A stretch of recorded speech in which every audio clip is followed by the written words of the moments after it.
This is a Skeptic Frog production. Fire. Air. Water. Earth. 8 years have passed since the Avatar's untimely end, with fear that the Avatar line may have ended, and with withering hope for the White Lotus to continue holding peace. The search for the next Avatar hastily begins. Meelo, you are in your quarters, taking your 6th nightly nap, otherwise known as sleep. To which you wake up in the morning, you hear the birds chirping outside, or the bird dogs. You hear the low humming of air defense machines operating in the distance, and no. You don't see any Valhalla ruin here. This is just your normal quarters right off of your normal office. Unfortunately, though, Meelo, roll me a luck check. Just a raw D20. 19. You very much remember the conversation that you had last night with a particular spirit and airbender in projection. Something is coming today, and you rested well, especially with a 19. That does not prohibit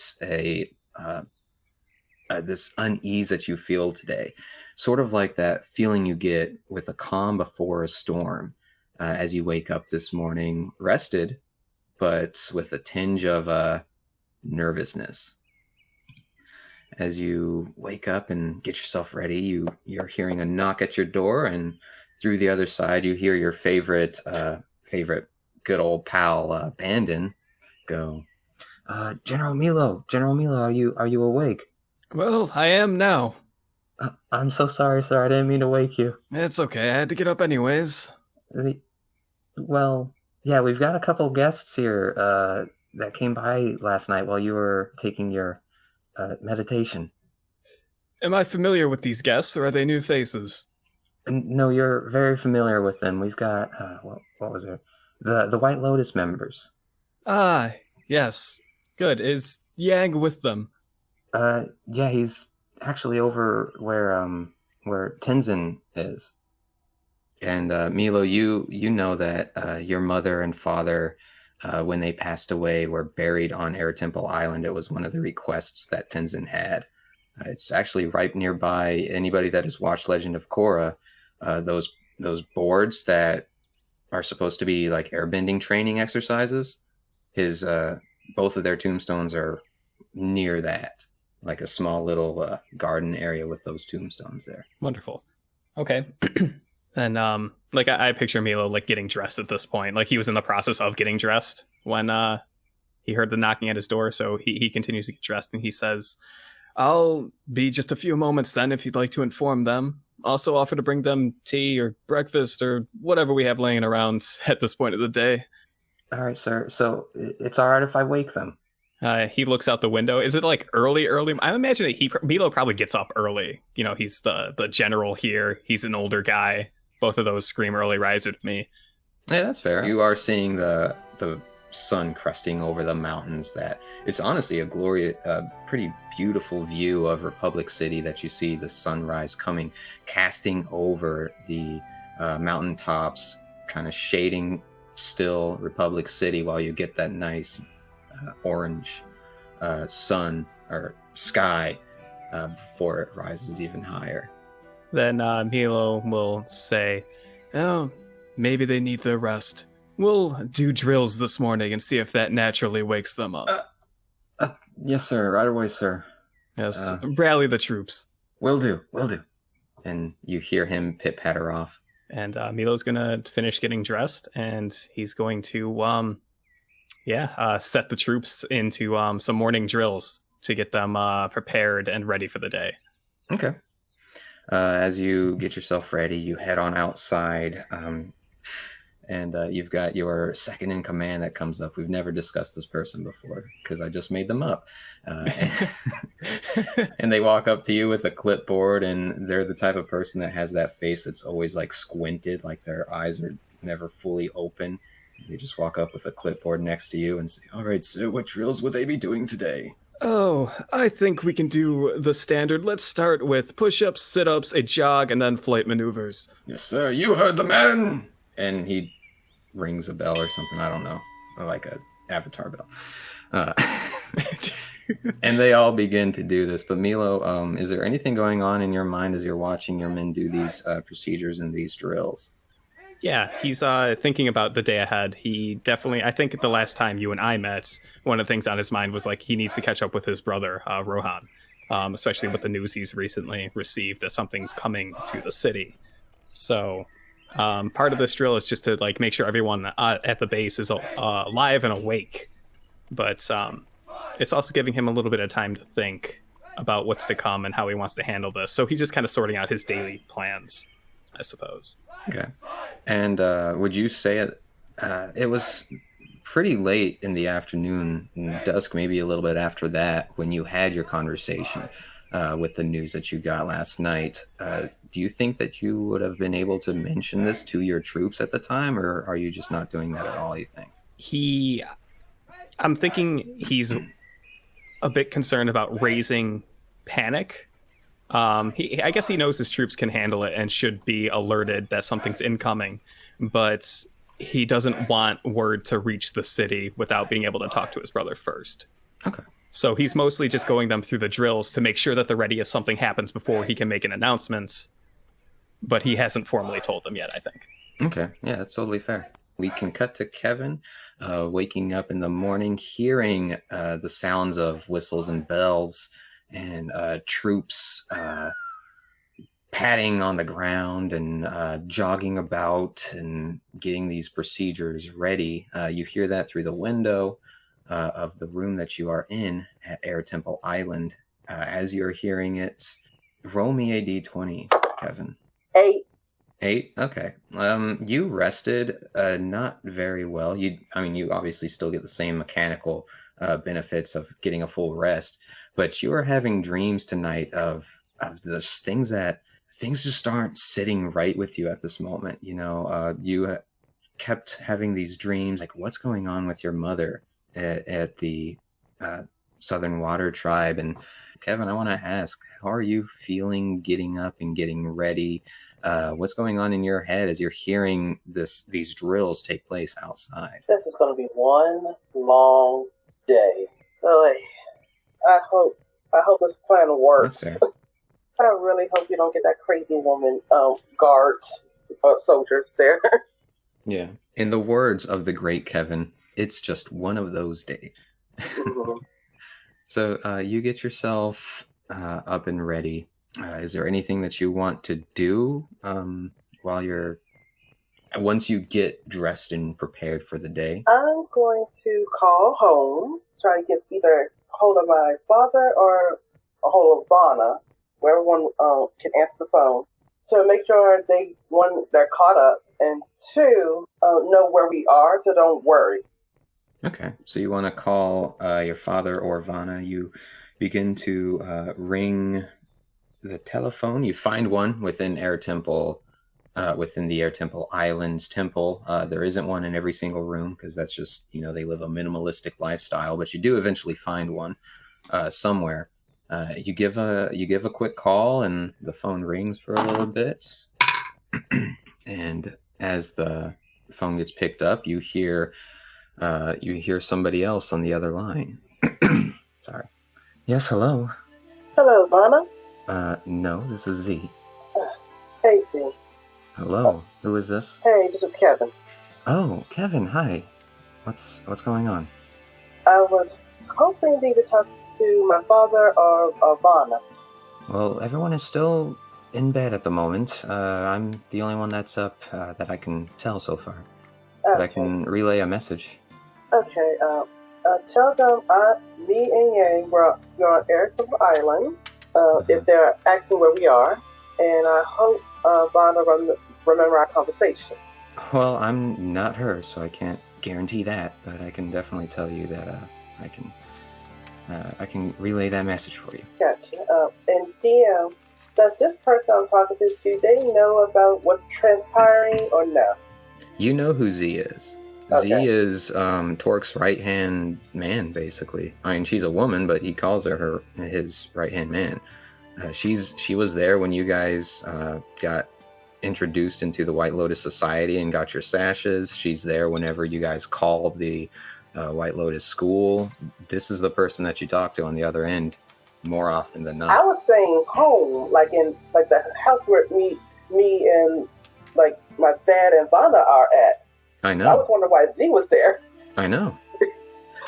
Z, I got when did you came in? We got here last night. Gotcha. Oh, good. At least we know we got reinforcements. Well, me and Yang, we are trying to get the hopefully General Meelo to provide security for the councilman. All right. I could. So Pretty you much, want- do you it want could me? be a mess. Yeah, it Just know sounds this- like it'd be easier if you just come here and tell them this. I am kind of in the middle of cooking breakfast, and you do hear some pots and stuff clanging in your dad's kitchen. But she continues and goes, "But I can relay the message on where you are and that you are safe." Gotcha. We'll meet up soon. All right, and she hangs up before you have a chance to say anything else. Okay, I'm going to finish getting dressed, and I'm going to try to look for Yang. Okay, yeah, roll me a perception check. Perception. 15 plus 3, 18. Okay, it takes you a little bit of time, but with an 18, it doesn't take very long. You end up finding Yang. You see he has, it looks like he's laying on the ground asleep at this point in front of these two headstones behind the air temple, next to this, what looks to be just giant doors on these boards that seem to spin in circles in the wind, but very slowly. But you see he's just conked out on the grass right now. I'm going to check make sure he's okay, because we did came in late. And Yang, roll me a d20. 16.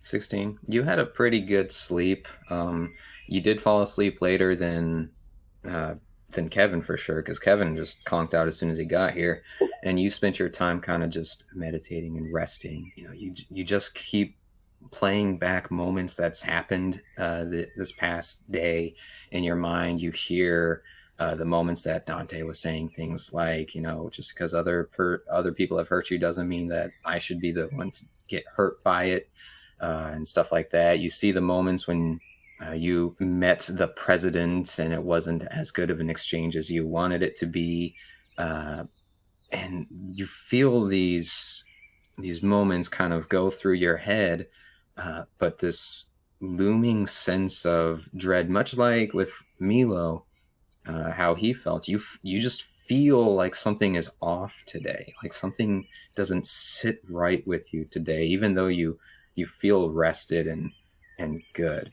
You can't quite put your finger on it. But as your eyes hazily begin to clear into focus, you see Kevin is shaking you awake, sitting over top of you while you're on the grass.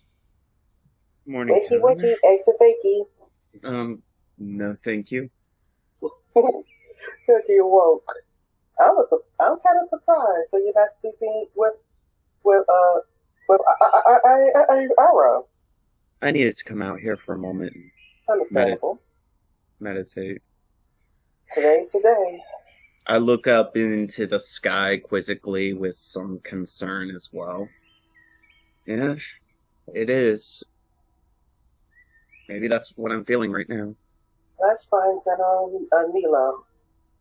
Hopefully he can put us to ease. Oh, good news. Remember Z? Yes. But she's at my dad's house, and it sounds like there's a couple of White Lotus members with her. So it looks like backup has arrived. Is that necessarily a good thing? Considering what might happen, maybe. Kevin, I have an idea, and I'm not sure everyone's gonna like it. But we need to go talk to my uncle real quick. Yep, let's head that direction. And as you guys are having this conversation, you do hear some whistles on the other side of the building, obviously outside. And Yang, as you're kind of talking to Kevin, facing that direction,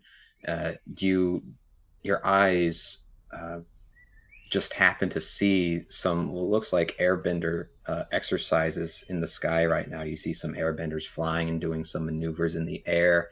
They don't use the staff that you do. They have the suits that can spread out as though they are like flying squirrels, essentially. And you see them using these as they're doing some maneuvers up in the sky. In his heart, Yang wishes he could join them, but he understands the importance of what's going on and pushes that feeling aside and pushes forward to to Uncle Meelo. Okay. And Meelo, the exercises are nearing completion. You just got your men up to do some airbending exercises, and this is the funnest part. And as you're sitting here and you're contemplating all this stuff, you do hear the front doors open and shut, and it sounds like 2 pairs of footsteps come walking from behind you. Without looking back, he immediately says, "I knew you would find me." I bow. Greetings, General. He smiles. He totally didn't know who walked in. He just wanted it to seem like he did. So once he hears their voices, he'll turn around. I love it. Yang's smiling at Uncle Meelo like he knows. Yeah, they share a knowing look.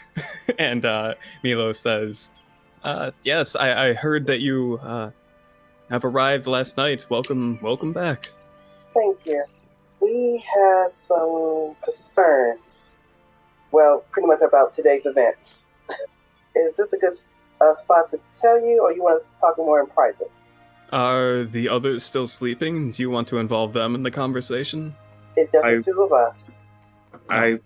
Uncle, if you don't mind, can you actually send somebody to retrieve our companions from Councilmember Mike's house? While meditating with Grandfather, I had an idea that I wanted to pitch everybody's way. I think I can arrange a pickup. Why don't we walk and talk and get somewhere a little bit more private? Yeah, you can't help but see your second in command is holding his clipboard with an eyebrow raised as he hasn't said anything this whole time. He's just trying to catch what's being said. Yeah, and I think Meelo is just gonna turn to him, approach him, and say, "You were listening, weren't you?" Oh, of course, sir. I must know Good. what's going on. That's what I expect from you. Good. Yes. So then you know that I'm expecting a pickup from Mike's house. Councilman Yes, Mike. sir. Oh, Councilman Mike, thank you. There are many Mikes in the city. Please feel free to use Tyro. Well, that'll make it more convenient. Yes, absolutely. I'll have them fetched up right quick and in a jiffy. It's early in the morning, so take your time. You mean people are not up at this hour? I look at him kind of like, unfortunately, not everybody will be up this early. He just mutters under his breath, how lucky they must be. What was that, Soldier? Nothing, sir, nothing. Did you just say you wish we got up earlier? Yes, sir, if that's what you wanted to hear, sir. Write that down. I'll yes, consider sir. it for the future. I'm usually up an hour earlier than this. See, we can learn a lot from Yaang. Yeah, yes, sir, and I hope to learn from you one day soon, young airbender. Please don't. Good. Okay, and he just walks forward and begins to announce to let the airbenders come down, fetch a few of them from the sky.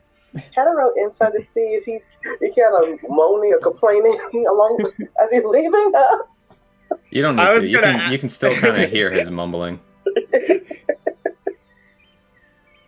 Oh my goodness, that's so good. Yang is gonna look at his uncle, and basically all the concern he has for today is gonna show on his face.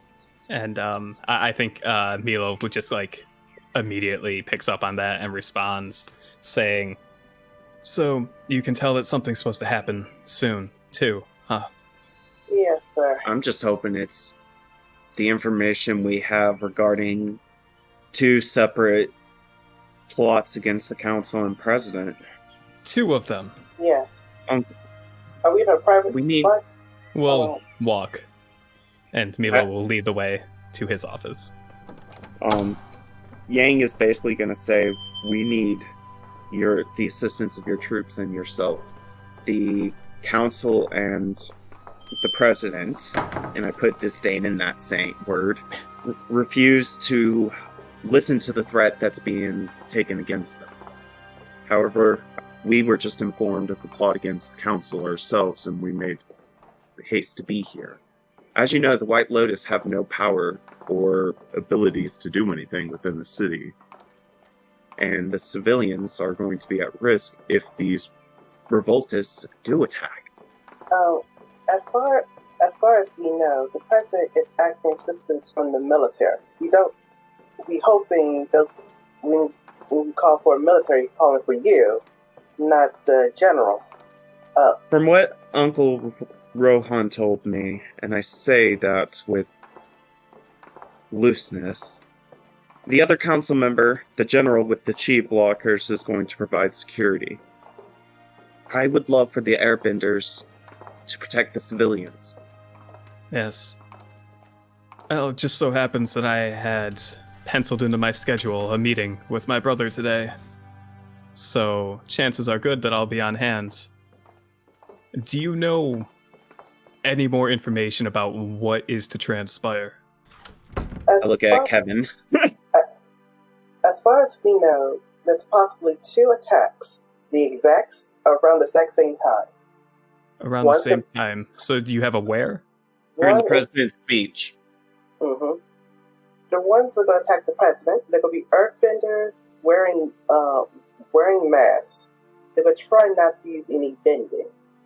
I look at Kevin for a moment, even hating myself for bringing this question up. Do we trust Jaeger? Yes. Jaeger may be many things, but he is trustworthy. Remember the Equalists? They will be wearing those types of masks when they attack. I see. And then you got the firebenders. The earthbenders will be just as surprised when the firebenders strike at the council. So this will be a huge confusion. Literally, they just came up with this last night. Okay. Sounds like things are going to get a little bit messy today, then. Mm-hmm. But with any luck, we can help restore order. Prevent people from getting hurt. According to our contact, it was a lot better than their original plan. Their original plan was to attack them at their homes. At least this way, it could be at the council, same place where the president is. So it's going to be at least easier for us to coordinate a plan of an attack, or at least try to contain them or deter them. While Kevin is explaining this to Uncle Meelo, Yaang is going to go look out a window and just try to figure out why he's feeling uneasy about today. Okay. Yeah, I think Meelo takes note of that, but he's like mentally processing everything that's allegedly supposed to happen today, and he's working his commander / leadership brain cells into processing all of this and start thinking about tactics and approaches and stuff like that. A couple of days ago, we asked for the White Lotus to provide assistance because we know of the attack about the president. You mentioned that their original plan was to strike at people's homes. The congressman's homes, yes. And they've switched to attacking during the president's speech. Yes. I wonder why. I'd like to say our contact was very persuasive. He nods. He begins stroking his goatee, deep in thought. Okay. Well, I believe that I can mobilize a certain number of my troops to be on standby and to make sure that collateral damage is kept to a minimum. And I'll certainly be there. I can time my desire to speak with my brother around this speech, so I'll be conveniently on hand. Yaang will noticeably stiffen when Meelo says that he's going to talk to his brother. Are you okay, Yaang? I'll be fine, Uncle. Just a bad experience with the president. I see. Oh. Keep your head on straight today. People's lives could depend on it. And then, afterwards, we can sort out whatever troubles you. I promise you, Uncle. I have no concerns either way. My main duty will be to... And then I'll look back out the window. He watches for a moment and just kind of nods and looks back over at Kevin. Maybe a little bit of a sigh, but he trusts Yaang to keep focus and do what's right for the people of the city today. We'll try our best. That's the only thing we can say. We'll try our best. Internally, Yang is committed to his path and knows that he's made the right choice. Once Yang feels like Uncle Meelo understands the gist of what's going to happen, he's going to ask if he could rehearse his speech with them and get feedback. Yeah, Okay. I think it sounds like we have some time to kill before the other people get here, so I think that's totally doable. We'll get tea. It'll be great. Okay. So in that regard, let us cut to a different part of the city altogether. We're going to zoom out from Air Temple Island and go far, but not too far.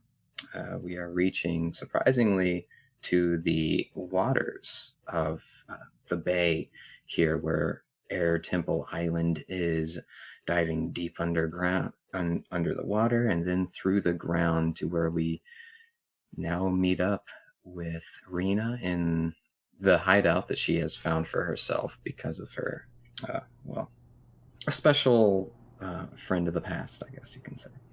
But Rina, I need you to roll me a DC Constitution check. This isn't a save, so you don't add your save bonus. This is just standard Constitution. Nelly. Yeah.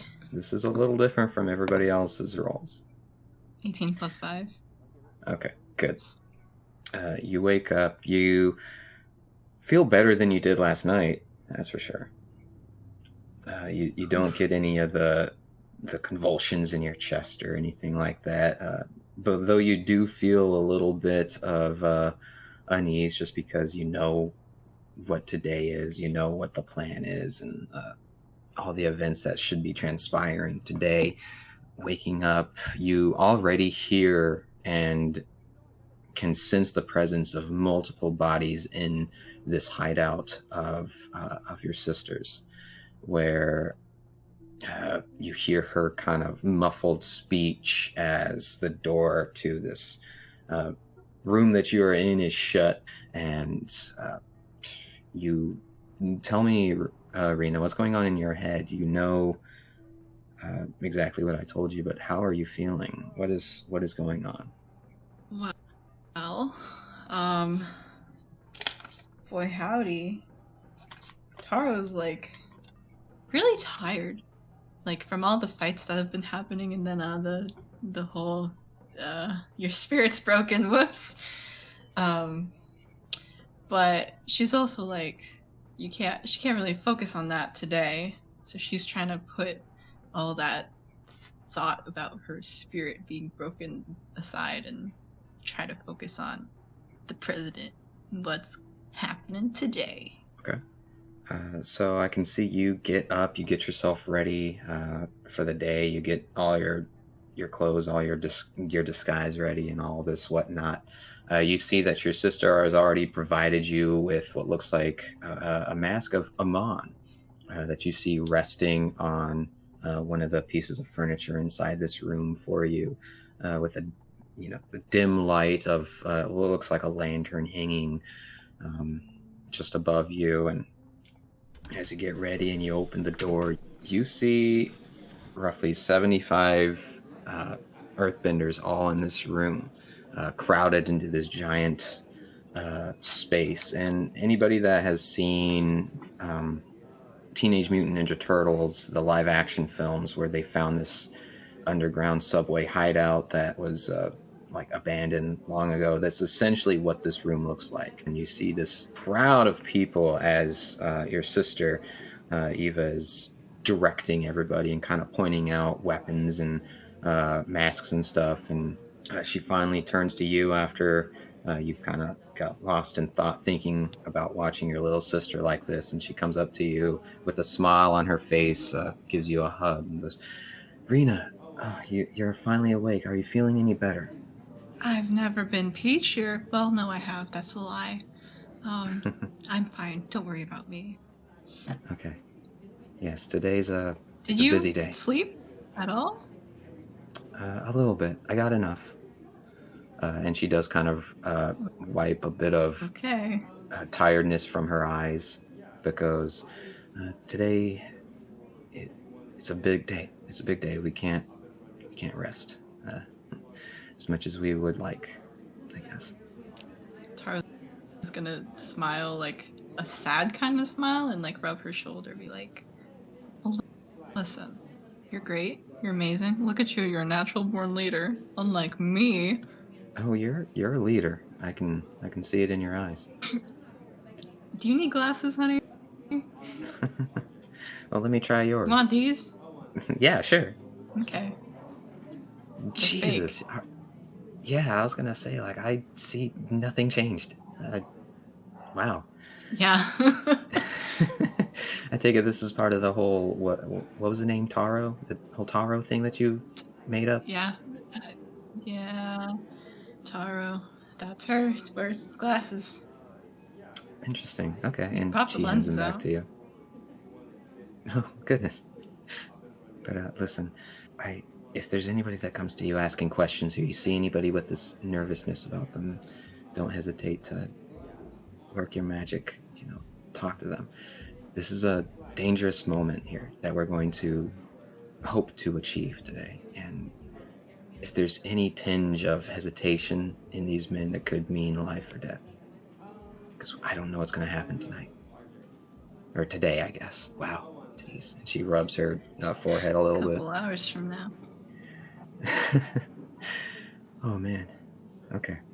But you got this. Okay? Hey, you're great. You got this too. And she just kind of walks away and begins to direct a few more people. Yeah, I guess she's just gonna make like her rounds and like make sure everyone has at least a couple of things on them to weapon, say hi, how you doing? Okay. How's it going? Yeah. You see as you're going through your rounds and stuff, you do see, it looks like a man much older than you, probably in his 40s, lean down with his arm over somebody's shoulder as he's talking to them closely, and the person that he's got his arm over is definitely younger, probably 15 or 16, with a very nervous face, and he's like, "Listen, son, you've got this. This is going to be for our family. We can't keep living like we can't do who we are."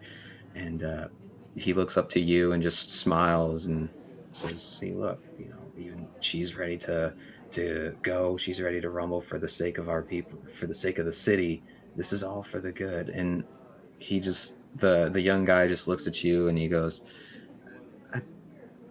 This is a lot." I know, kid, but hey, you'll be good. I'm gonna pat him on the shoulder and finger gun him. Yeah, thanks. And you see, like, he doesn't really take to what you said at all. It just seems, if anything, he's retreated into an introverted bit of himself even more. Well, I've done my part. If you walk away, I guess. And Shin, we're gonna cut over to you. This is kind of going back in time a little bit for you. Mm-hmm. But we're waking up. Roll me a d20, please. 2. You didn't rest at all, and you'll still get the benefits of like a long rest and stuff because you were laying down all night, but you didn't sleep. My mind was going crazy. Yeah, there's so much going on right now. You just lay there. You really just lay there for hours until the sun begins to rise. You can kind of see it through the shadows are beginning to move on outside of your window and stuff. And yeah, Shin, is there anything else that you want to add about how you're feeling right now?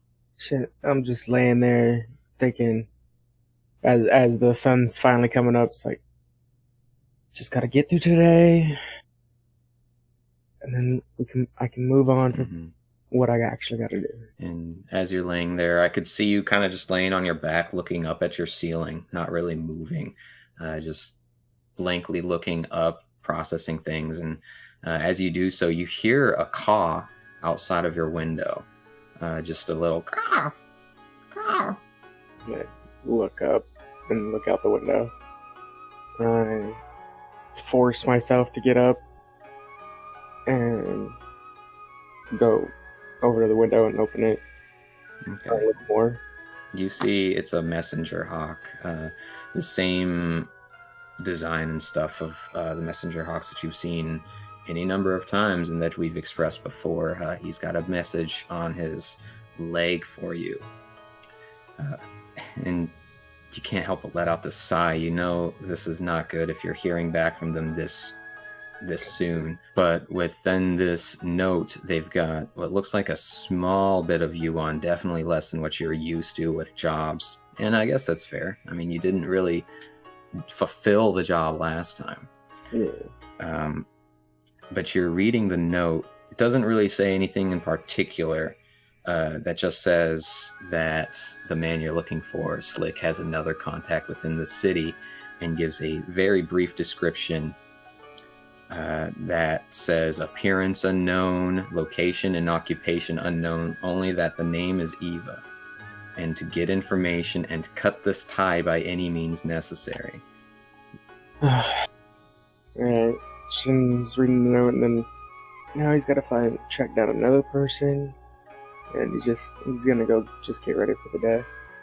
Yeah, I feel as though Shin may have just this dulled energy about him right now. It's just one thing after another, really. Do you want to make a point to go over to it while I'm getting ready? Stop it, like an in-home safe, basically. Okay. And just grab a paper out of there. All right. That's it. All right, fair enough. You get... Oh, there's one more thing that the paper told you, that the person is an earthbender. But you prepare for your day, you get your piece of paper and such, and begin to walk out. As you do, you see your neighbor, the neighbor lady that you live with, heading in to her place, which just seems kind of late, but you know she works at a bar, so you see she's got a tired look in her eyes, but she sees you and just goes, "Oh, good morning. I hope you rested well." Yep, well rested, ready to get this day started. Looks like you had a long night. I did. A lot of strange occurrences, I guess you can say. The police came over and asked about you the other day, yesterday. Yeah. Sorry about that. Don't apologize. I already got that taken care of. You know, they shouldn't be bothering you much at all. But I wanted to ask, you hang out with a bunch of firebenders at Briggards, right? A bunch of that whole group that likes to go in there? I know a couple of them that like to go over there. I don't really go too much myself. Right. I'm just asking because I see you with that crowd, the jackets and all that. I don't ask questions because honestly, it doesn't matter to me. But do you mind if I give you something? Sure. Is it Okay. for someone or? Yes. And she reaches down into her bag and pulls out this letter and hands it over to you with a little symbol on it. And she goes, if you happen to see anybody with this symbol on their hand, could you hand this to them? Okay. I shouldn't put it in my pocket, I guess. All right, thank you. They seem to have been hanging out with the earthbenders from last night. I know they all... Or the firebenders, I'm sorry. It's been a long night. Just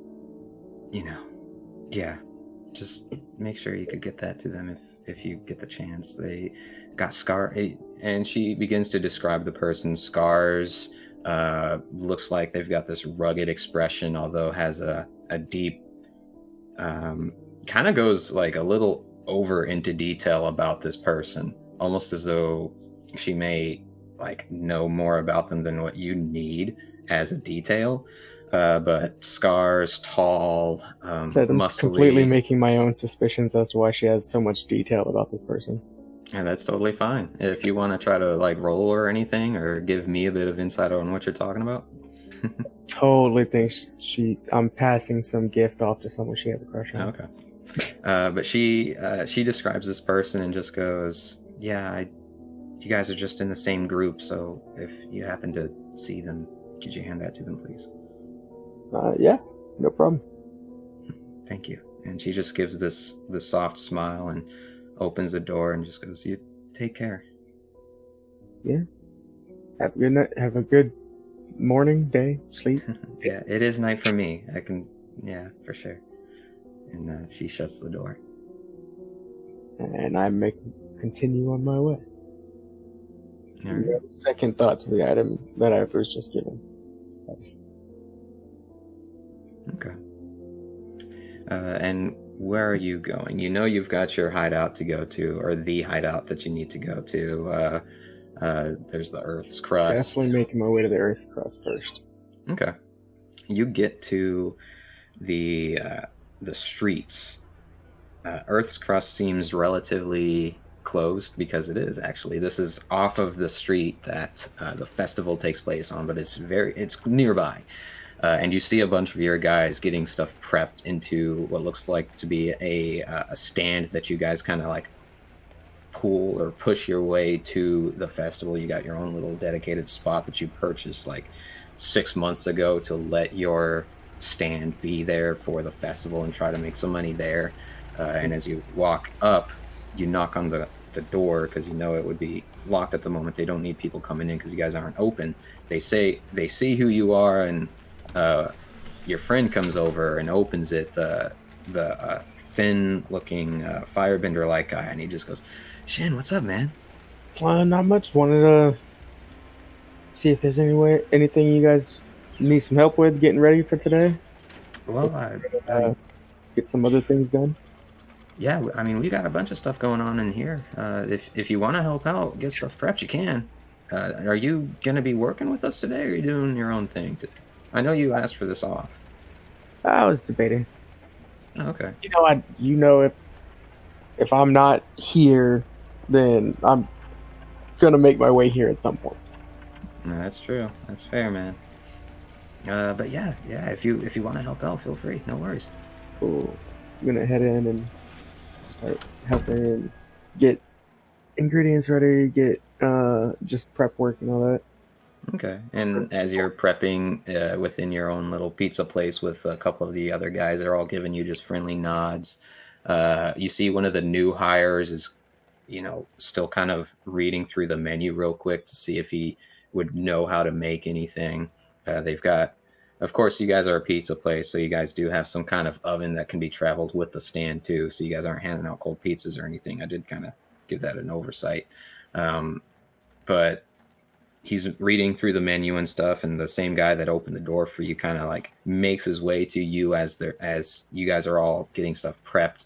And he goes, "So, man, are you thinking about if you are going to help, just out of curiosity, are you helping with the stand in Capitol Street or staying here?" I figured I'd go back and forth. I mean, it's not that far of a walk. Yeah, that's true. Okay. Yeah. Just wanted to be sure, stand can only hold but so many of us. Yeah. Quick question, Attica. Did we ever give any of them names? I don't think so. I'm going to call that one John. Yep. It is Republic City, so they do have common names. There are people in this place with common names as courtesy of Kevin and Mike. Mainly,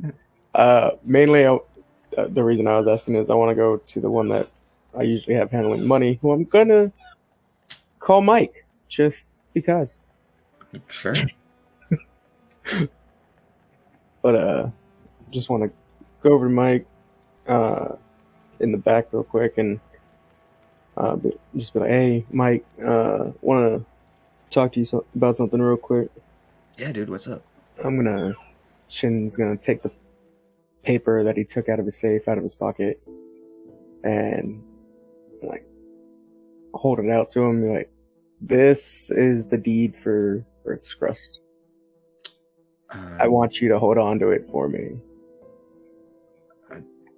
Yeah, man. And he reaches very hesitantly to the paper, almost as if you're playing a joke, and he eventually does grab it and pull it away from you and just looks at it for a second longer than would be expected. This dude is clearly surprised, And he just goes, "Is you okay, man? Are you? What's wrong?" Oh, no problem. Just got some things I gotta take care of, and want to make sure, like, if anything were to happen, that the place is taken care of. So just hold on to that until I come back. All right. And he reaches to the safe to open it up and stops and goes, "Do you want it in the safe, or are you giving it to me?" To you. Oh man. Well, thanks, man. Yeah, I'm not gonna let you down. All right. I know you won't. But hey, listen, and he stands up, and he is taller than you, but Most people are. most people are. And he just grabs you by the shoulder with the hand that's not holding the deed, and he just goes, "Dude, whatever you've got planned or whatever you're doing, just be careful, please." I'm always careful. Come on. No, you're not, which is exactly why I'm telling you this. We're not counting the times I cut myself making pizzas, okay? Are we gonna count the time you jumped off the balcony thinking you could do a triple backflip? Broke your leg? No. Well, if that's the case, then yeah, you're perfectly careful. But yeah, dude, I'm worried about you. Just whatever you've got. Yeah. Yeah. Everything will work out fine. All right, get on doing what you need to do, man. I got a lot of paperwork to get ready for today. I'm gonna go back out, take a look around at the progress that's been made to get ready, and just head out. Be like, I'll be at the stand closer to when everything starts. All right, got you covered. It should just be a couple of hours. All right, and I'm gonna make my way over to Gaia and Rina's place. Okay. And so, Jaeger, roll me a d20, please. Okay. But I got a 17. Okay, you had a fairly decent sleep. Jaeger, you're no novice to pressure situations or anything like that. So all the events that are going on today, you've dealt with worse. Though you're just playing back the conversation that you had with the woman at the bar last night, and as you're prepping for the day, you already get up. You're an early riser too. We established that pretty early on. Is there anything else that is going on in your head? I guess Jaeger's like a little nervous since everybody's scattered. Like he found out that that the rest of the group went to Air Temple Island, and he's not sure why. Like they didn't even tell the instructors, to his knowledge. So he's a little concerned, and also thinking back on Yang's OG plan to kidnap the president himself. Like he's just feeling a little weird about the whole situation. Okay. But you've got to prep nonetheless. And Indeed. So you do. You get prepped for the day. You walk out of your room. You're passing by Vanna's room. Roll me a perception check. A 9. A 9. A beautiful 9. Okay. You hear noises going on in Vanna's room, but you can't really make out anything of the sort. It could just be Vanna getting ready or something like that. But something that you do perceive is the smell, the allure of what smells like meat being cooked downstairs in the kitchen. I will go to that meat. All right, meat. I called you meat. All right, Jaeger. I mean, yeah, and it's not wrong, but Yeah, I was gonna say it's true. So, Jaeger, you make your way. I will go to that meat. Slap it on a t-shirt. Absolutely, I love it. You head downstairs into the kitchen. You see Z is prepping a few things, getting things nice and ready. And as she's doing so, you see Mike dressed in this glorious display of clothing, more so than you've ever seen before, and grabbing like pieces of bacon, making sure not to get anything on his clothes. He looks over to you with your dark clothes and hood, and he just looks at you. He's got his face stuffed with stuff that Z's been making, and he just goes, Jaeger, I hope that you have slept well and you are ready for today's good events. How confident are you about today? Well, I'm not all... Like, are you worried at all about any of this? And you see he does have this expression on his face because he's thinking these things through, but you see him like push back those thoughts, looks at you and gives you this very Santa Claus-like smile, pats you on your arm meat, and just goes, I have the absolute confidence that you will be there to make sure nothing happens. Well, I'm happy you have some faith in me. Of course, you've given me no reason not to. Speaking of meat, wait, that was a wrong way to introduce this subject. Yes. Speaking of things that meat come from, do you know where Kevin and Yaang, do you know what they're doing right now? Did they tell you anything? No, and you hear Z over where the stove is. She just goes, yeah, Kevin called. He said that they are at Air Temple Island and that they're fetching something to pick us up. Okay. I guess I'm going to have to wait here then. I guess so, unless you have any other plans. I'm not really in charge of you. Damn right. Right. And she continues to cook, and Mike goes, well, on that note, I will be heading to the Capitol building. I hope to see you there shortly. The sooner we can get everything underway, the sooner everything can work out, I guess. You're going to go there by yourself? Well, I've got my driver with me that should be able to walk me up the steps if need be. And of course, we've got the rest of the councilmen there as well once I go through the doors. All right. Just make sure to keep an extra eye out. Yes, and you do the same. Be sure to keep everybody safe. And I never got to see my boy fight, but if there's any problems, I'm sure that a strong man like you could be able to help protect anybody that would be in trouble. I'm going to do my best. Perfect. And he grabs one more slice of bacon, and as he's walking out, he goes, excuse me, maiden, just a heads up, I like my bacon a little less crispy, please, the next time you get it cooked. Thank you very much. And he walks out, and Z just looks super annoyed at him, doesn't even respond, looks to you, and just goes, the man thinks I work for him. Well, to be honest, I think your bacon's pretty bomb. Thank you. I mean, I'm cooking it how firebenders do, or Fire Nation citizens do, and she starts cooking vigorously. I think you need to add a little bit more tension. You're right. Maybe I need some lemon pepper. So, Jaeger, I don't think we've really had the chance to talk much. I'm Z. I'm pretty sure you know that. But I'm kind of curious. Have you been to the Fire Nation? I think from the report, you came from the Fire Nation school. Yeah, but I only went there for school. I never really lived there or seen it prior. Oh, man. Okay. Did you... I guess that kind of ruins my next question here. I was just going to ask, like, how was it? How did it seem? Because it's been a long time since I've been to the Fire Nation. It was... I guess I can kind of answer. It was more just rigorous training and studying. Right. All right. Well, thank you. No, thank you. For what? The meat. Oh, yeah, of course. It sounds like it was a waste of time if they're gonna bring something to pick us up, though. Which is perfect. That's just exactly what I expected. Nah, you can't travel on an empty stomach. That's a sin.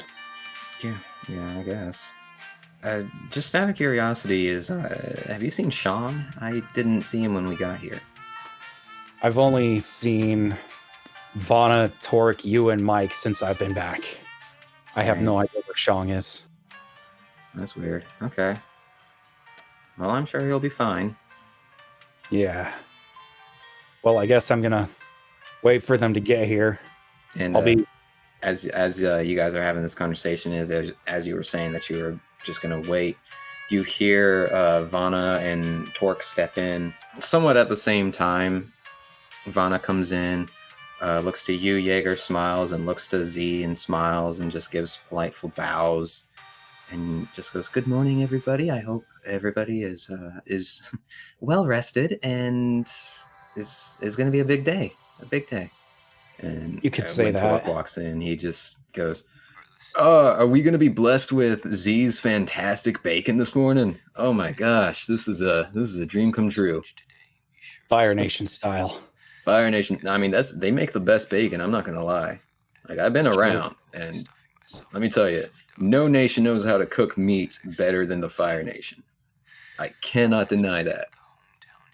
And Z then delivers the information that you guys are all going to be picked up soon. That Kevin and Yaang are at Air Temple Island and the like. As you guys are delivering this information, there is in fact a bison that comes down, lands outside the window that you guys can see, lands in the grass, which if Mike were there at the moment, he'd probably be very upset. Someone gets off. It looks to be an airbender in military uniform, and you get a knock at the door. Torque goes to open it, and he goes, "Good morning, whoever you are. I take it you are supposed to be delivering us to Air Temple Island. We just got the word."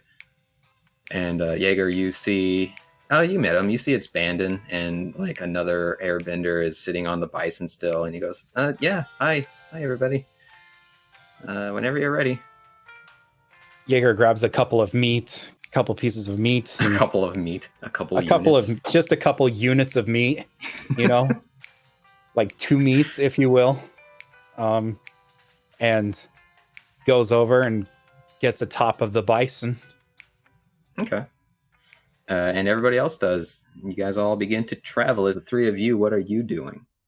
Yaang will probably, after having rehearsed the speech and gotten feedback, would ask Uncle Meelo if he has traditional airbender robes he can borrow.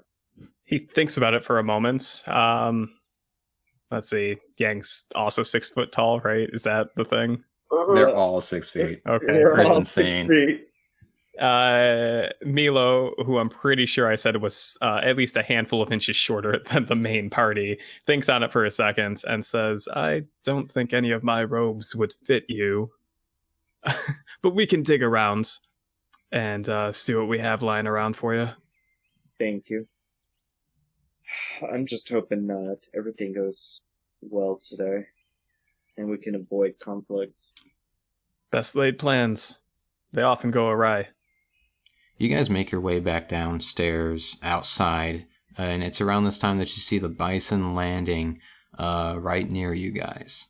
And you see, Meelo, you see a man kind of push his way through the crowd. A little taller than the rest of these 6 foot giants is an earthbender male. You've never met this man before, and just like holds out his hand and goes, "Well, it's nice to meet you, General. I am Torque. I'm the Dean of the White Lotus School down in the United Provinces. It's such an honor to meet you. I've been wanting to meet you for at least a while." "Oh, a fan. Yes. Pleasure to meet you as well." Yeah, I've seen all about your stuff in the Movers. "Well, believe me, the legend in reality puts the Movers to shame." And he shakes his hand. You feel a very firm handshake, and he just gives this very big, this dude doesn't stop with a cocky smirk ever, and he's just like, "Yeah, I hope that's true." There's only one way to find out. "Yeah, man, don't let me down. That's all I can ask." And he gives you the finger guns. Oh, finger guns. They still do that. Great. Yeah, I mean, I'm an earthbender. What else are we supposed to do? Predator handshake, and he looks over to Jaeger. But, yes. Yes. The rest of you. He turns to Vanna like, what? Vanna just rolls her eyes, does a minute-long blink, and just goes, "Don't ask." But what have you guys uncovered? What brought you here? I'm kind of curious. I know you came to my room last night, Kevin, but I was so tired. Okay, I'm going to fill you in. What I told the general here. There's going to be 2 attacks. One on the president and one on the council. Okay, and I take it we're all here to try to formulate some kind of plan before we get to Capitol Street. Yes. Okay. If I may interject, Master, I actually have a plan, and I'm hoping you will all hear me out. I have prepared a speech, and I would like to present it to the council. But when the Bender Revolution begins its attack, I have asked my uncle if he could station his troops to help provide safety and security for the civilian population.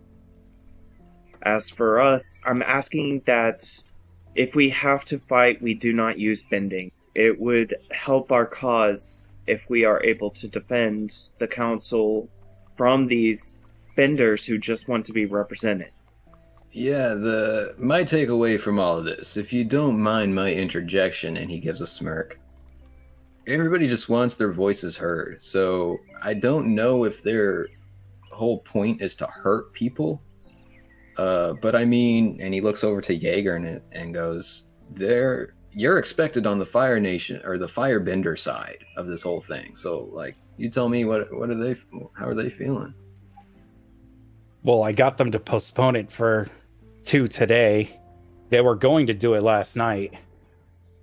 And I'm honestly not sure. They're pretty hell-bent on causing as much trouble as possible.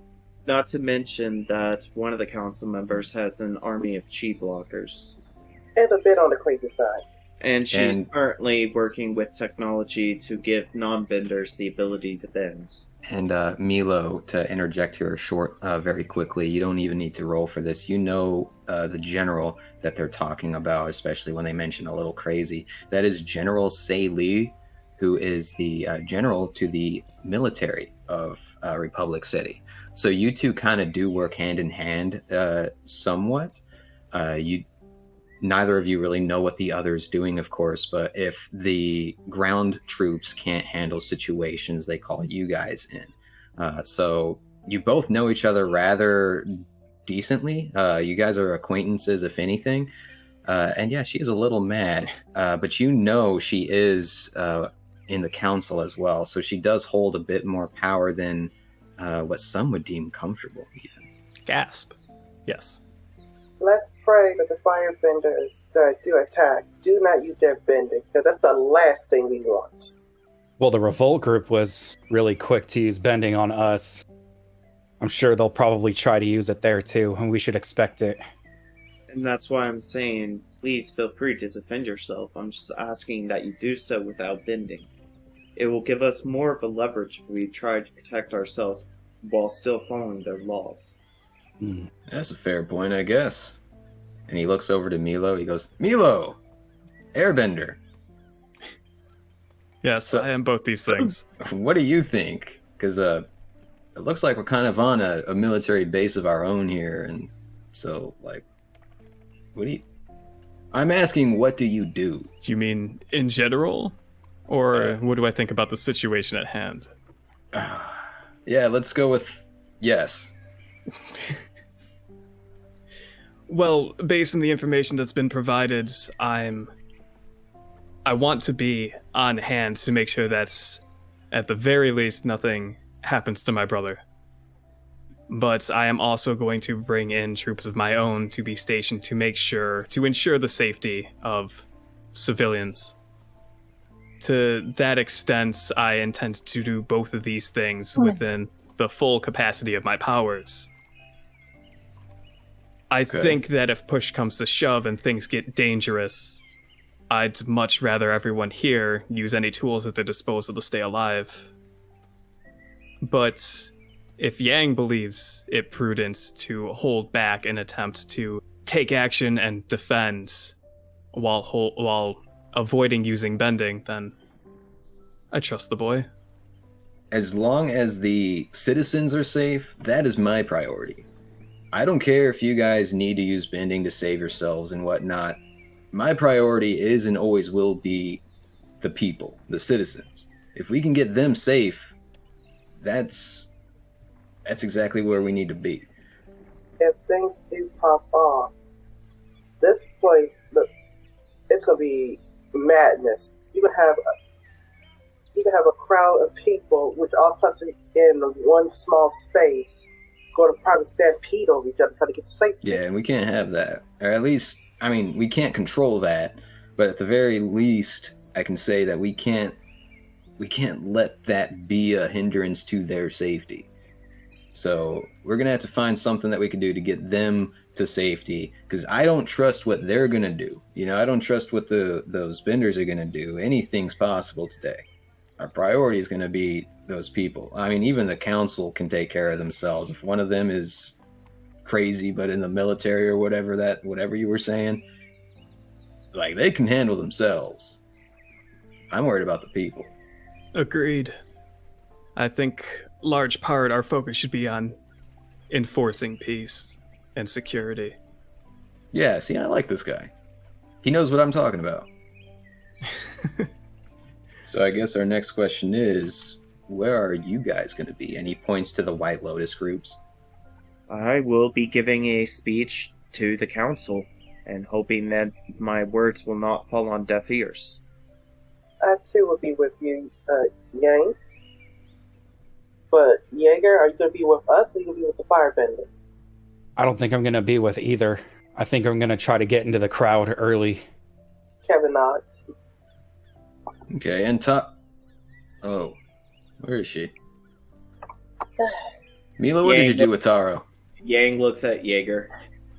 I haven't seen her in some time. He looks at Kevin and Yaang. He looks at Kevin and Yaang too. Yaang is looking at Jaeger. Meelo looks at Jaeger. Torque looks at Jaeger. Jaeger, could you please explain? Jaeger feels exposed from everyone staring at him. Torque leans in. Pyro is staring as well. Damn! I can't talk with you guys watching. No, I'm kidding. Jaeger is kind of confused. It's all right, Jaeger. Like you already told me what's going on the phone. I'm just playing around. I just hope that she's okay. That's all.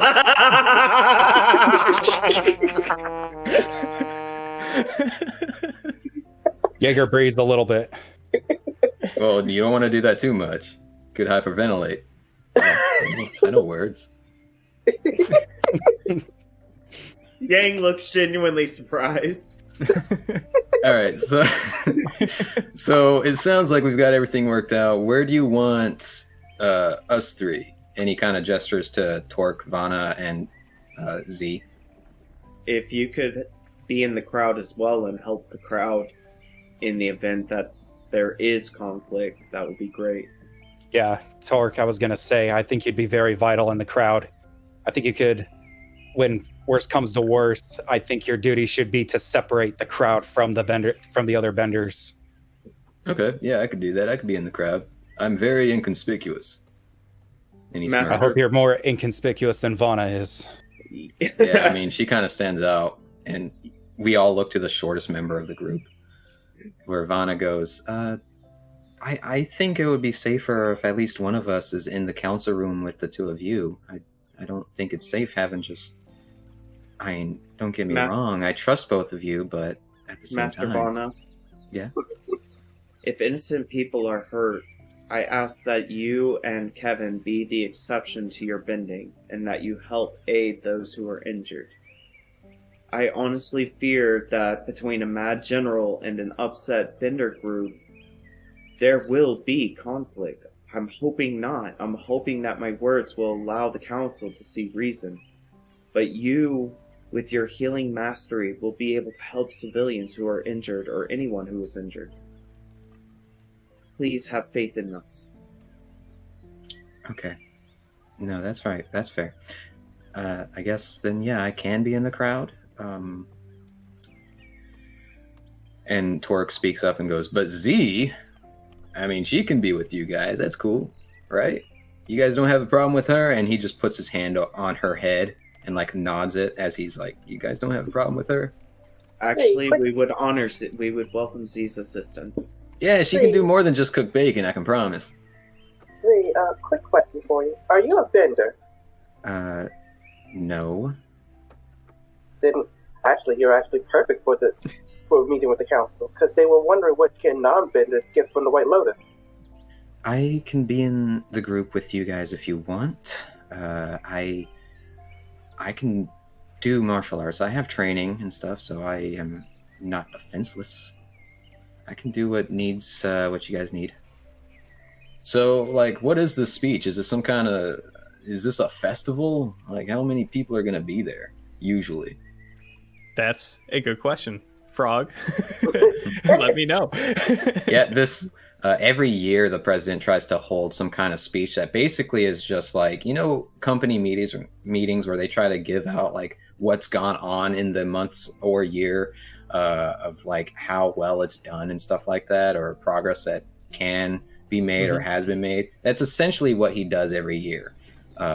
He just tries to keep the people as informed as possible every year in these events, and it's kind of become it goes hand in hand with a special event that goes on for the year too. The day that they do these speeches and festivals, which this year is called the Rock Out Cookout, so there's a bunch of food places and stuff like that, so it's this big event.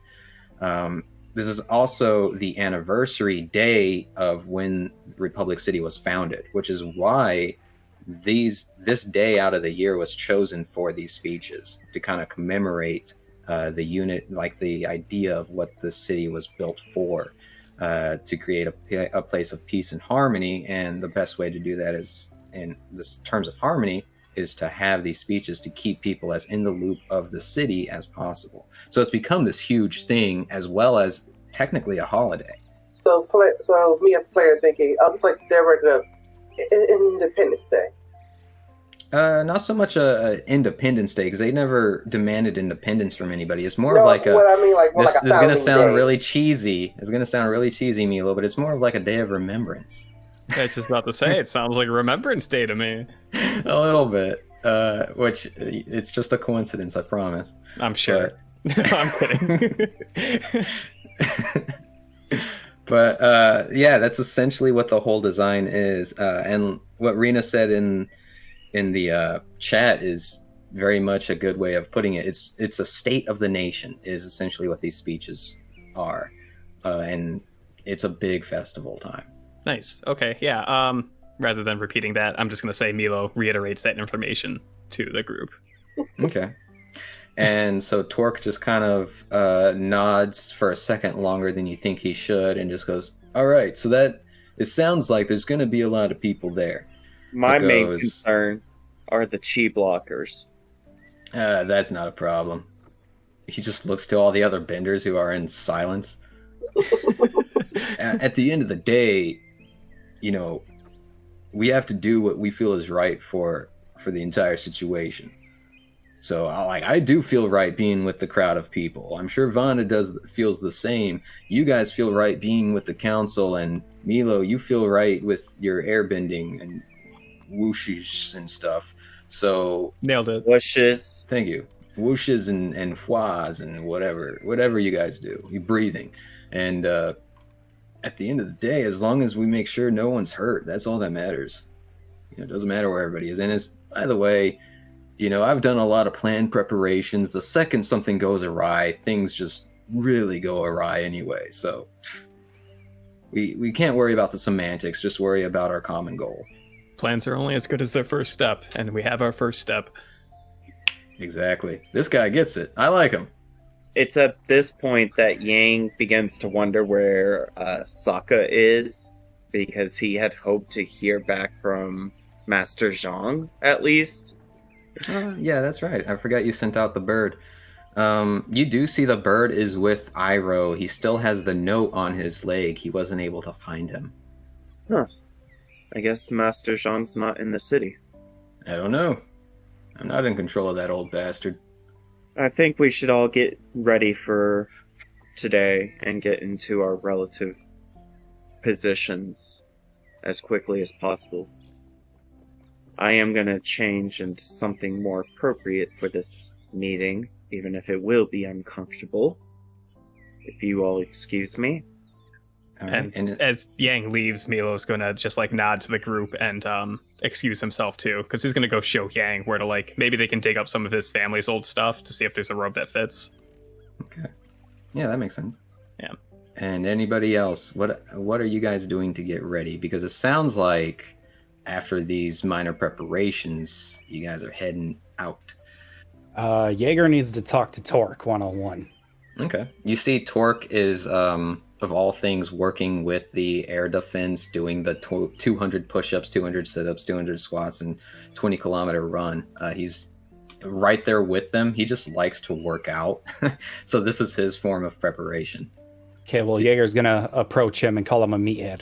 What's up, I need to Scarboy? talk to you. All right.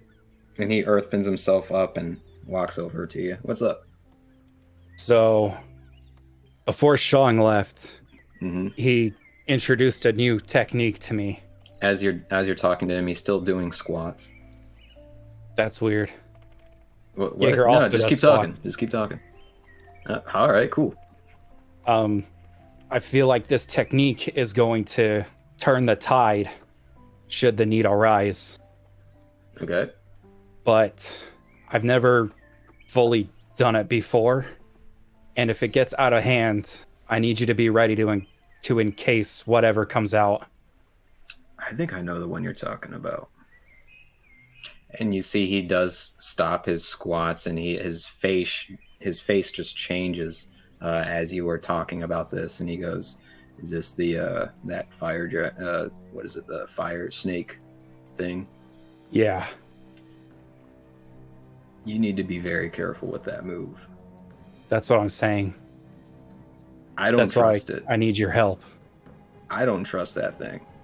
And if you are able to do it, then you're easy. What's the word for this? Your willingness to use it in a crowd of people is kind of. It tells me you haven't used it yet, or at least you haven't seen what happens if you don't use it right. I have a general idea, but I'm not going to use it if there are still civilians around. That's Good. why I'm saying it's a last resort kind of thing. Good.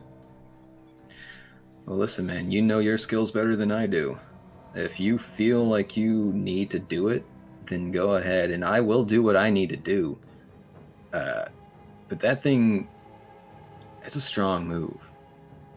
And Shang is stronger than I am, and he has a hard time controlling it when it doesn't go right. I know. I trust you to make the right decision. Just know that it's a serious one. And you see, like, he looks visibly nervous when you're talking to him about this. But he does still try to maintain that confidence, and he just goes, "I'll do what I need to do in case anything goes wrong, all right?" That's all I ask. Yeah. And he kind of just walks away. You can tell, though, that everything that you just mentioned to him is, like, in his head right now. Let's cut over to Rina and Shin, since they've been patient with us for a while. Shin, you eventually make your way to the hideout, earthbend the door open, essentially, and walk through the very long tunnel to get under the bay, where, ironically, you guys are closer to each other than you realize, honestly. And you open the door into the hideout, and you see a large crowd of people getting everything ready. And you see Gaia and Rina all getting themselves prepared. Although Rina seems a little less in the moment to talk to people as Gaia is. But Gaia does spot you, walk over, and she goes, "Shin, it's good to see you. I'm glad you were able to make it." Oh, of course. Where else would I be? I don't know. It's just Here today. yeah. I mean, we've had a couple of people decide not to show up, so I just didn't know what you were planning. But it's good to have you here. It's always good to have someone strong here with us. I'm about to give the preparation for a speech. If you want to stand by me along with Rina. Oh, and also, she gestures over to, it looks like a couple of crates nearby, and she goes, "If you need any makeshift weapons, feel free to grab them, and there's also masks over there, just in case." Yeah, I'll be up with you in a moment, and Shin's just gonna head over to the cases. Okay. And Rina, she heads over to wherever you are. What are you doing at this moment, you think? Doing some push-ups with some people. All right, you're doing push-ups with some people. What else am I gonna do? They look just as nervous as you, but they seem to be into it, honestly, because Earthbenders. And she walks up. They all stop and get back up and look at her. And it takes you a second to realize that she's behind you, but eventually you notice when she goes, Rina. Yeah, what's up? Hi. Hey. I stand up. Hello. I'm about to give my speech. Do you mind coming with me? Yeah. Finger guns. Okay, let's do it. I follow her. She walks over to where Shin is, earthbends up a pillar to where the three of you are standing on the top. It's an extra 5 or so feet, not too tall, but tall enough to where you guys can look over this entire crowd of people. And she just walks forward and goes, all right, earthbenders and firebenders, thank you all for showing up, for coming here, and for being a part of today. This is a big job that we are doing today. Hopefully it won't be any of our lasts, but I'm not going to fool around and let you believe that there is no chance that it won't be. We don't know what's going to happen or what's prepared for us out there, but what we do know is that this is a mission that needs to be made with the utmost safety on all accounts, not just our own. Remember, the president is not a bad guy. We don't want to hurt him or the people out in the streets during this festival. The priority is just to get him so we can finally be able to speak and say what we feel. All right? Only use bending under an extreme circumstance. You earthbenders, use your seismic senses so that we can stay at least in relative ease of where each other are. And you firebenders that have any healing capabilities, feel free to do so in case anything goes wrong. But I reiterate this, the focus is not to cause alarm or pain to anybody involved. Our focus is just to get that president and get back to safety so that we can have a talk. That's it. All of you mean the world to me. I will be right there with you in case you need anything. We've mentioned this last night, and I will reiterate again. Get into groups, small groups, where you have at least one earthbender that can do seismic sense, preferably a metal bender, since they're just inclined to do it stronger, better, faster, stronger. Chin rolls his eyes. And get with a group that may or may not have a firebender that can heal. I know we don't have a lot of you here. I hope that your brothers will be safe today. And I hope that they understand that there's no hard feelings about whatever may occur because of their lack of presence. But any of you firebenders that can heal, please get into groups with the rest so that if something were to happen, you can do something with it. You can help. As soon as the speech begins, we will put on our masks and try to make our way through the crowd. Try to be separated from other groups, but still within seismic shot of each other, so that we know that everyone is still okay. And if there's nothing anybody has to add, let's go. And she earthbends the pillar down and walks to the door, earthbends that down, and begins to walk out as everybody else tends to grab and gather themselves into small crowds. And it seems like some of them are beginning to move out. Shin's gonna grab a. Is there an axe? Yeah. Yeah. Shin's gonna grab an axe and just start marching forward, but he's turning his head behind him and saying, "Come on, guys, let's go reclaim our freedom." For freedom! And they all start cheering that, and they begin walking out, and everybody's getting themselves into groups. And Rina, what about you? I think Rina's hanging back, making sure that no one is straggling too much, making sure everyone gets out, and then she's gonna close up the hideout when everyone's gone. Okay. And as you do so, take one last look in the room, and let me ask, Rina, are you still wearing the suit that you found? Did you put it on today? Boy, I sure did. Underneath my secret clothes. my disguise Okay. clothes. Okay. And you earthbend the door and begin to walk out towards Capitol Street. Everybody seems to be divided up, making their own way to there. As we're going, can I because I'm assuming there's going to be a firebender in whichever group I'm with. Just ask them. Just want to ask if they know anyone that matches the description of said firebender I was asked to look for. And second. All right. You ask this guy, and he's just like, sorry, man, I can't really help you. I haven't heard of that guy. He kind of sounds a little familiar, but I can't quite put my finger on it. You know, any idea, like, where he's think you might know him? He's definitely part of our group. Not this little group, but I'm talking about the Revolt group. But he wasn't there long, I don't feel. Like, I don't have many memories of him. He gave a... And are you speaking just quiet enough to where the two of you can hear, or are you speaking... No, because, I mean, if I know just another person in our group that I'm looking for. Okay.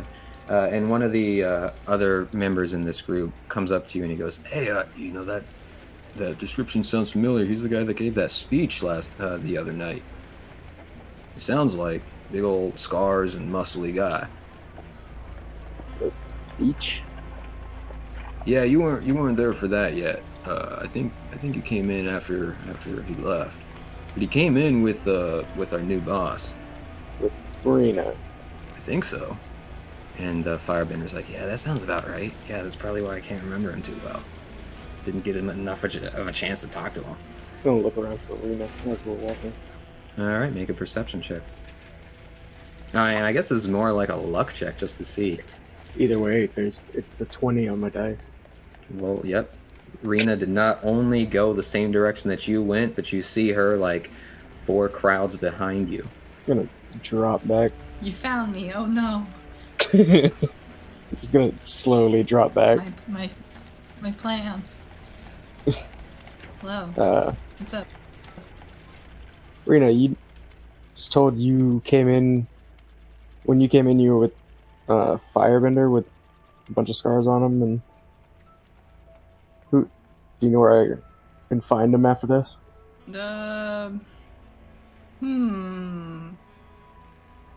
I feel like he'll probably be around today. Probably. I don't know. I don't keep tabs on him. Shinzo, was he part of the group? Was he here with us? I mean, yeah, I guess. He was there.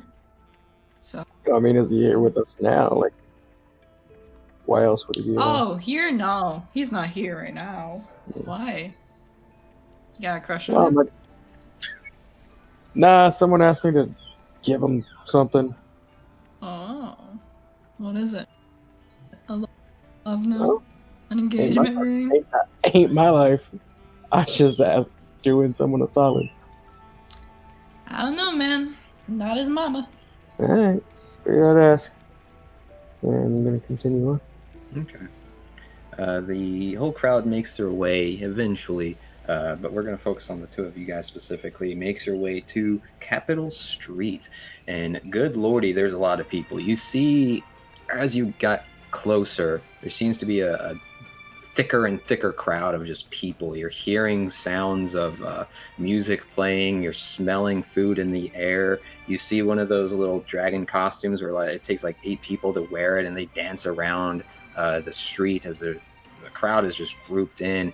Right here, there's the 3-story, 4-story buildings. For anyone listening, this is the same location, relatively, where the Earth's Crust is and the Stay Inn Hotel. But something that makes this especially special is that long down the street, going up the mountain, you do see the Capitol building is set on the 3-way intersection at the very end here. A large building that looks very reminiscent to the Capitol building that was in Legend of Korra. But this is also where they put the redone Zuko statue, which stands high. Even at this distance, you can very clearly see that it's Zuko with his hand out and fire coming out. The same statue is just a replica of it because the original was destroyed in the downtown blast when the spirit portal was created years ago. You see a bunch of souvenir stands celebrating this time of year and stuff like that. You see it, they've got cups and mugs and stuff that say 75 years of Republic City. There does seem to be a little bit of unease, though. Go ahead and roll me perception checks, both of you. 17. 14. Rina, you notice that there seems to be like a lot of cops out, which seems like it makes sense. You know, this is a festival. They just want to make sure nothing's going on. But you can't shake the feeling like it seems like a little excessive amount of cops. So you can't shake this feeling like there's a little bit too many of them. And Shin, you not only see that there seems to be an unusually high number of police here, but there also seems to be a few conspicuous looking people just kind of sprinkled in through the crowd that seems to be kind of just something else in this crowd that you don't feel should be here. Initiating plan B. Yep. I'm just gonna make my way over to my stand. Plan break B? away from everybody. No, don't you worry about plan B. What? And Shin, you remember where you bought the location for the Earth's Crust stand, which is pretty close to where you are. You're kind of imagine this place being, the street itself being large enough to where it's like 4 blocks long. So if you're near the very end, you really can't see the Capitol stage or anything like that. But as you get closer, you can start to tell the crowd is gathering deeply within that center point where the Capitol building is. And you know Earth's Crust is relatively close to that. Your guys are in a good location to where they can see the speech, essentially. Not just hear it through the speakers, but see the speech as well with the president whenever he comes out and stuff like that. If you wanted to go over there, you guys also see, as I said before, concession stands. So there's one particularly across the street called the Black Cat Dogfish souvenir shop that is selling these mugs and stuff like that. If any of you were interested in buying that, Shin wants to go over to his stand. I pretty much just tell John, because I'm assuming John is there. Yep. Yes. Tell John, like, as the days going by, keep an ear and an eye out for me. Any customers named Eva. Was that the name? Mm-hmm. Yeah. Eva, you know? All right, I got you, man. I got you. Is this like one of your lady friends or something that you're trying to hide from, or what? No, I'm trying to find her, actually. So keep tabs on any customers that come by. You know, running as you're going about your day. Find out the name. Yeah, sure. Yeah, I could do something like that. Cool. I got you covered, bud. Everything looks good out here. Yeah, man, and I'm kind of a little worried about these hot dog stands that we've got nearby, and there's like 4 hot dog stands in a row next to your pizza stand. And he's like, but I think we'll beat out the competition this year. Hot dogs, man. You know how many hot dogs you gotta order to get full? We got better taste. Just order 1 pizza for a good price and drinks, which we got the extra anchovies, right? Taro is definitely at a hot dog stand right now. Stuffing her face with hot dogs. You decide to I have at least 3 hot dogs in my hand. He looks to you and says, "We didn't get extra." One guy comes by today, and we can all make some extra money, you know. So you know what? And he rushes off to go grab some more anchovies. Sweet. Thing that you're doing? I'm eating some hot dogs right now. You put all the right toppings on it. You didn't put anchovies on it, which is a good thing. Thank God. Someone tried to put anchovies on it, and you're like, no Slapped her hand anchovies. away. Absolutely not. Yeah, you've got some chili dog sauce on it and everything, like some ketchup, some mustard. They were gonna put relish on there, and it's up to you if you wanted that. But they got you on all the condiments.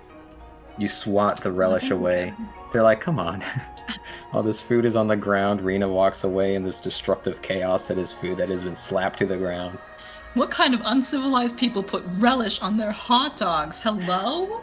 You Disgusting. look around, everybody in Republic City is like, oh, extra relish for me, please. You monsters. Leave the relish out of it. Yeah, you're not Who's really that? relishing in this Hello? conversation, are you? Is that you, All right, guy? I'm going home. Dork, is that you? Okay, Now bye. that you guys are in the festival, let's go back to the rest of you guys.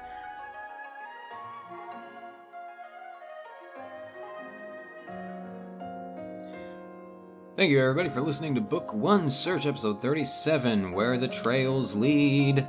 If you enjoyed listening to this episode, feel free to find us on social medias, Facebook and Twitter, under the name Dicebenders D&D, as well as check out We Roll Dice. That is the new Discord that we work through, as well as a few other podcasters that we are friends with. Sean, Dawn, you've heard them before. On the show. Chris, you've heard him. He's actually Meelo. He's in this episode. Anyway, making this short, Dicebenders is a Skeptic Frogs game. This is a D&D 5e live-action podcast using class models created by us, Skeptic Frog. Class models of the Elemancer classes were 3.1.0 when this came out, I believe. It's been a few months since we recorded this, and I don't have the notes on it anymore. But that's secondary to the point. Lastly, though, I have to say this, otherwise my players will kill me. Subscribe for more shenanigans.